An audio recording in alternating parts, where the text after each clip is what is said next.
दोस्तों आखिरकार समय काफी करीब आने को है। वन रक्षक, क्षेत्र रक्षक, जेल प्रहरी और सहायक जेल अधीक्षक परीक्षा की आप जानते हैं 25 मई से एग्जाम है और लगभग आपके पास एक महीने का समय है।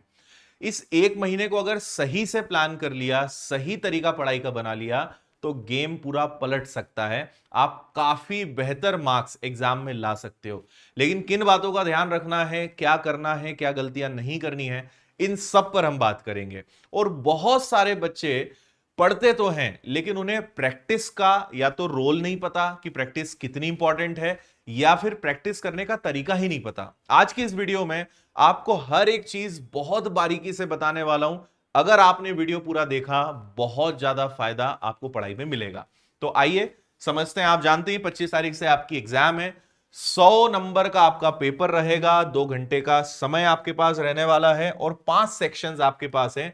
जीएस, हिंदी, इंग्लिश, गणित और विज्ञान, सभी से मिलाकर टोटल आपके 100 क्वेश्चंस रहने वाले हैं। और इस बार जो सबसे बड़ी चीज जिसमें चेंज आया है वो है नेगेटिव मार्किंग। अभी तक हमारे मध्य प्रदेश के विद्यार्थियों को पूरे पूरे प्रश्न करके आने की आदत रही है, आपको भी शायद रही होगी, लेकिन अब ध्यान रखना है, नेगेटिव मार्किंग बहुत ज्यादा खतरनाक चीज होती है तुक्का मारने वालों के लिए।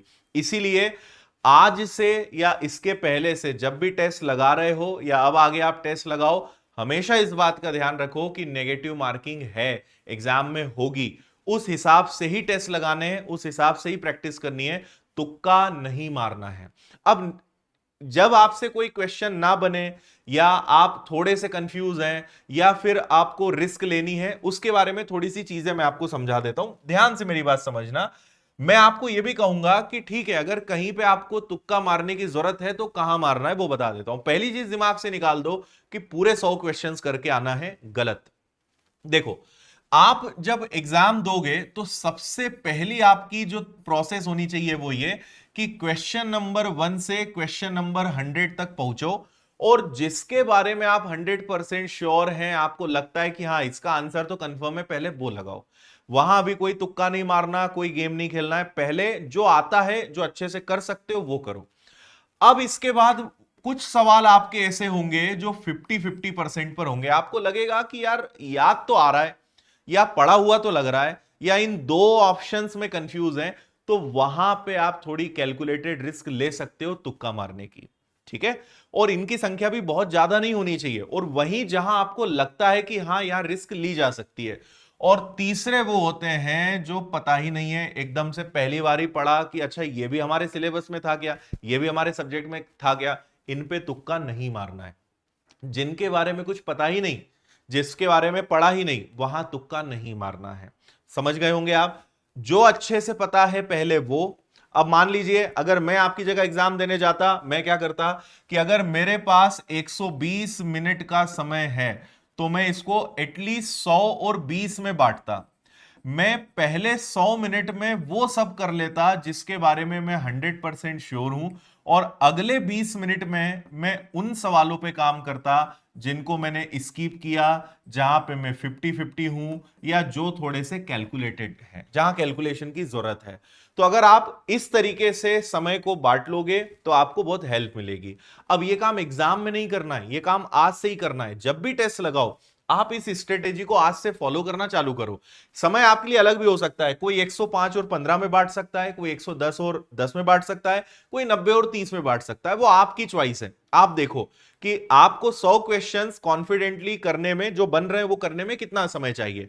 लेकिन आखिरी में थोड़ा सा बफर टाइम जरूर रखो, क्योंकि हर सवाल भी उस समय नहीं करना है।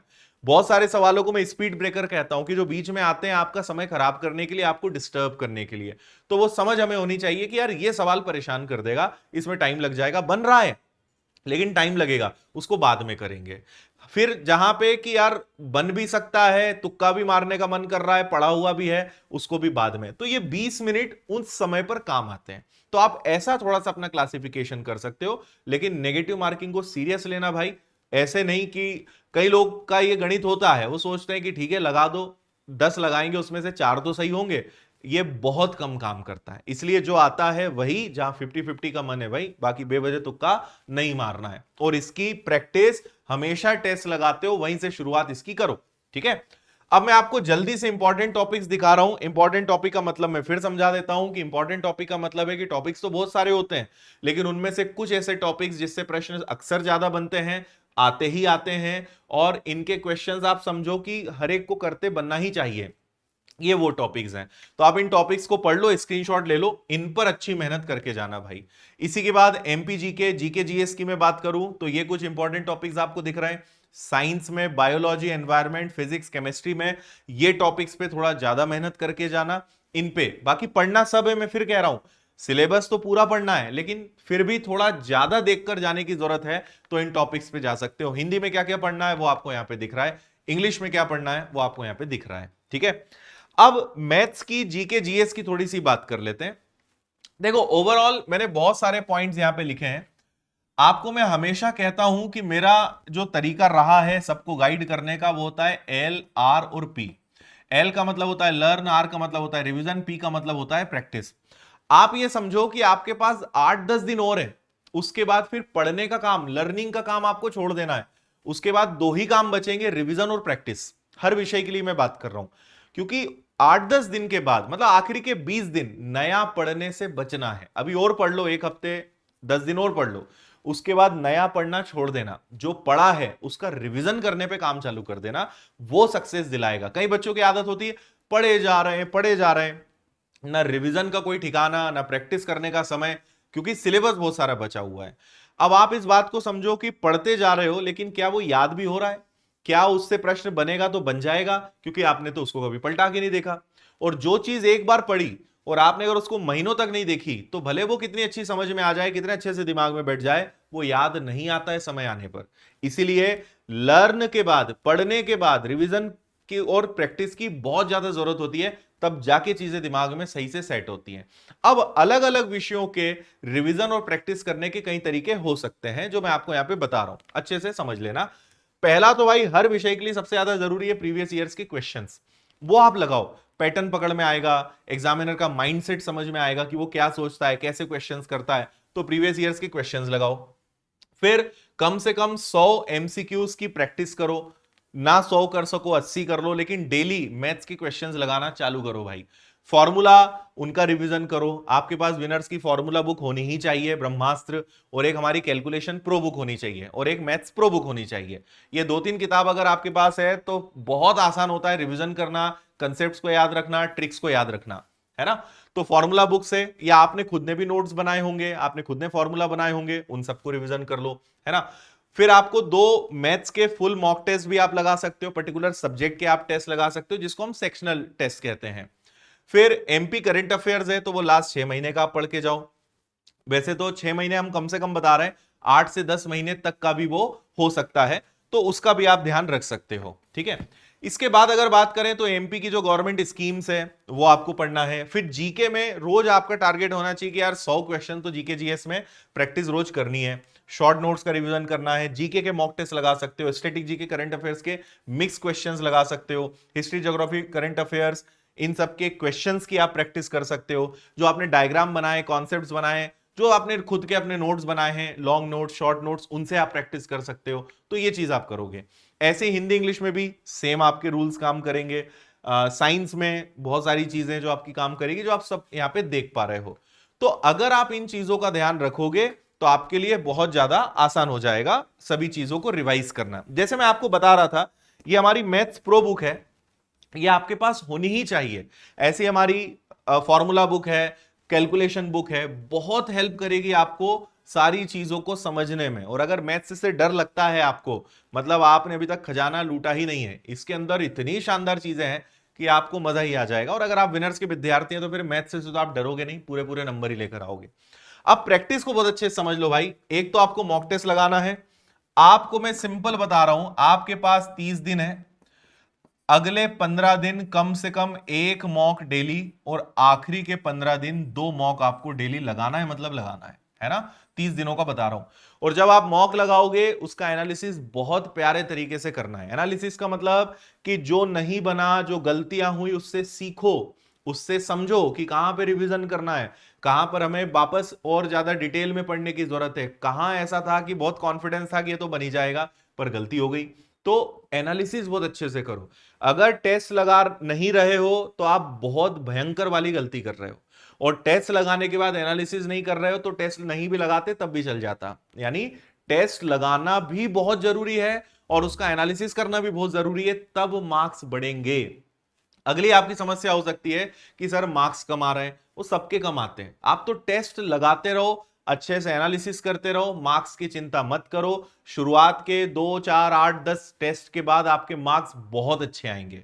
और विनर्स की अगर टेस्ट सीरीज आपके पास है तो आप उसको लगाओ। हमारी टेस्ट सीरीज थोड़ी हार्ड होती है लेकिन एग्जाम लेवल की होती है। हर बच्चा तारीफ करता है विनर्स की टेस्ट सीरीज की कि एग्जाम के लेवल को हम टच करते हैं। हम कॉन्फिडेंस बढ़ाने के लिए लेवल नहीं गिरा देते कि कम कर दो, बच्चे के नंबर अच्छे आएंगे वो खुश हो जाएगा। यार एग्जाम में जाके तो पोल खुली जाएगी ना। एग्जाम में जाके तो आप हमें सबसे ज्यादा बुरा कहोगे कि इतने आसान पेपर बनाए, हमारा यहां देखो क्या हाल हो गया। इसलिए विनर्स के पेपर्स का एक लेवल होता है और वो लेवल एग्जाम को टच हम करते हैं। तो अपनी क्या स्थिति अगर वो आज समझ में आ जाएगी तो काम कर लोगे। अब अगर आपके 100 में से 60 नंबर लाने की स्थिति है, हमने टेस्ट आसान बना दिया, आपके 80 आ रहा है, आप तो पढ़ोगे नहीं ज्यादा, आप सोचोगे बढ़िया नंबर तो आ रहे हैं। तो अपनी इस समय की स्थिति समझ में आनी चाहिए। हमारा ये समझ में आना चाहिए कि भाई अभी कितने पानी में हैं, तब जाके तो सुधार करोगे। इसलिए विनर्स के टेस्ट उस लेवल के होते हैं और हर सिलेक्टेड बच्चे को आप पूछ लेना, उसने विनर्स के टेस्ट को मतलब 5 स्टार रेटिंग दी है कि बेहतरीन लेवल उसमें रहता है ना। तो टेस्ट लगाओ भाई, एनालिसिस बहुत अच्छे से करो, प्रीवियस ईयर्स के पेपर्स लगाओ, ये सब विनर्स ऐप पर मिल जाएगा, सब फ्री है, वहां से आपको चीजें मिल जाएंगी। और अपना बढ़िया रिवीजन चलने दो, जो कॉन्सेप्ट्स हैं, नोट्स हैं, शॉर्ट नोट्स हैं, हाईलाइट करके रखा है किताबों में, नोट्स में, सब चीजें पढ़ते रहो। सबसे महत्वपूर्ण रोल प्ले करेगा एनालिसिस। और हर हाल में एक टेस्ट कम से कम रोज लगाना है, मतलब लगाना है चाहे कुछ हो जाए। ये बात ध्यान रखना, बिल्कुल लापरवाही नहीं चलेगी। टेस्ट लगाना है, उतनी ही ईमानदारी से उसका एनालिसिस करना है और चलने दो। आप खुद देखोगे हर 2 से 4 दिन में आपके मार्क्स में सुधार होगा, आप अच्छा परफॉर्म करना शुरू कर दोगे। लेकिन करना पड़ेगा यार, और शुरू के नंबर से डिमोटिवेट मत होना, सबके साथ होगा। लेकिन आप सतत जो होता है ना कि बस प्रयास चलने दो, मेहनत चलने दो, बहुत शानदार रिजल्ट्स आपको मिलेंगे। तो ये आखिरी समय सिर्फ और सिर्फ प्रैक्टिस को डेडिकेट करो, खूब प्रैक्टिस करो, शानदार रिजल्ट आपको मिलेंगे। अगर अभी तक आपके पास विनर्स के कोर्स या टेस्ट सीरीज नहीं है, आपने वैसे गलत तो नहीं कहूंगा मैं, लेकिन हां आप अगर ले लेते तो बहुत फायदे में रहते हैं। लेकिन अभी भी देर नहीं हुई है, आप चाहें तो विनर्स ऐप पर जाकर 699 में कंप्लीट कोर्स आपको मिल जाएगा। जो टॉपिक, जो सब्जेक्ट में जहां दिक्कत है वो पढ़ लो। आप खुद कहोगे कि यार मैं कहां इतना ढूंढ रहा था, कहां इतना परेशान था, दूसरे प्लेटफॉर्म पे, यूट्यूब पे, किताबों में। और वीडियो से पढ़ने का मजा ही अलग है, डायरेक्ट समझ में आता है, सीधा दिमाग में फिट होता है। तो आपको जहां दिक्कत आ रही है भटकने की जरूरत नहीं है, विनर्स ऐप पर जाइए, कोर्स में जुड़िए और जिस सब्जेक्ट में दिक्कत है, जिस टॉपिक में दिक्कत है उसको पढ़िए। बहुत समय बचेगा और एकदम सटीकता के साथ आपके दिमाग में चीजें बैठेंगी। जेल अधीक्षक का भी आपको मिल जाएगा। टेस्ट जिनकी मैं बात कर रहा था, 20 टेस्ट 129 में, ये आपको विनर्स ऐप पर मिल जाएंगे। प्रैक्टिस बुक हमने लॉन्च करी है 15 सॉल्व पेपर्स की, शानदार किताब है, और ये सब आपको विनर्स ऐप पर मिल जाएगा, है ना। बाकी आपको किताबें ऑर्डर करनी है तो आप अपने आसपास की दुकानों से या किसी भी ऑनलाइन प्लेटफॉर्म से विनर्स की किताबें ऑर्डर कर सकते हैं। तो बस आपको मैं यही कहना चाहूंगा कि लग जाओ, बहुत मेहनत के साथ। एक एक सेकंड की कीमत हमें समझना है और ये 1 महीना शायद आपकी आने वाली पूरी जिंदगी को बदल सकता है अगर आपने सही ढंग से मेहनत कर ली तो। और मैं, पूरा विनर्स परिवार आपके साथ है। और 25 अप्रैल को आपके लिए हम एक धमाकेदार तोहफा लेकर आ रहे हैं जो आपको एकदम दिल आपका गार्डन गार्डन कर देगा। मैं और भी बाकी टीचर्स के साथ आ रहा हूं और आपको एक बहुत गजब सरप्राइज देने वाला हूं, गिफ्ट देने वाला हूं, जो आप कहोगे कि सर ये तो सोने पर सुहागा हो गया, इसकी तो उम्मीद नहीं थी। वो चीज आपने हमें आखिरी समय में दे दी है। तो संजीवनी बूटी आपको मिलने वाली है, ये समझ लो आप। तो 25 अप्रैल को मेरे साथ आप जरूर जुड़िएगा, बहुत ज्यादा फायदेमंद चीज आपके लिए हम पूरे विनर्स टीम लेकर आ रही है। बाकी अगर आपके और भी कोई प्रश्न है, कोई भी दिक्कत परेशानी है जहां आपको लगता है कि मेरे वीडियो से आपको हेल्प हो जाएगी, कमेंट करिए, अगला वीडियो आपके लिए मैं लेकर आऊंगा। आप सभी को शुभकामनाएं। विनर्स के सभी प्लेटफॉर्म से जुड़े रहिए, सारे अपडेट्स आपको मिलते रहेंगे। मैं आपके साथ हूं एग्जाम तक और सिलेक्शन तक, ये ध्यान रखिएगा। ऑल द बेस्ट, जय हिंद।